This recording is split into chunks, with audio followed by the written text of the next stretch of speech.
আজ হচ্ছে আমার বাপের বাড়িতে দশরের পুজো। আমি ছোটো থেকেই দেখে আসছি আমাদের দশরের পুজো আমাদের দেশেতে বিশাল বড় করে হয়, কিন্তু যেহেতু আমরা এখানে থাকি ওই জন্য অল্পর মধ্যে করে। তো যাই হোক, আমার শ্বশুর বাড়িতে যেন দশরের পুজো নেই। তোমাদের বাড়িতে কার কার দশরের পুজো আছে গো, অবশ্যই কমেন্টে জানিও। আমরা তিনজন মিলে এখন চলে যাচ্ছি ও বাড়িতে, আর এদিকে আমাদের গাড়ি চালিয়ে নিয়ে যাচ্ছে হচ্ছে দিভিয়া। কেমন পাকা বুড়িদের মতন সামনে বসেছে দেখেছো? আমাকে আর সানিকে ওই চালিয়ে নিয়ে যাচ্ছে। যাই হোক, একটু মজা করলাম। আর যেতে যেতে দেখলাম এদিকে মনসা পুজো হচ্ছে, আর আজকে দশরের পুজো মানেই তো মনসা পুজো। আর আমার মায়েরা হচ্ছে সকাল থেকে লুচি পরোটা খায়, আর আমি যাওয়ার সাথে সাথেই আমার মা আমাকে যা যা হয়েছিল সব দিয়ে দিয়েছে। আর রাতের মেনু হচ্ছে আজকে আমাদের মাছ ভাত। তোমাদের বাড়িতে কার কার মাছ ভাত আছে গো? অনেকের বাড়িতে আবার মাংস ভাতও আছে, কিন্তু আমাদের বাড়িতে মাছ ভাত।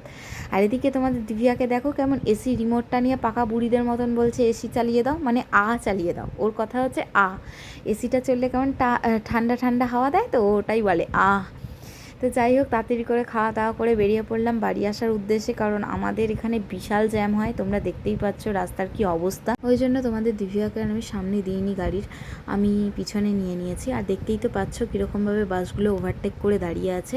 তো যাই হোক, আজকের মতন টাটা, দেখা হচ্ছে পরের একটা ভিডিওতে।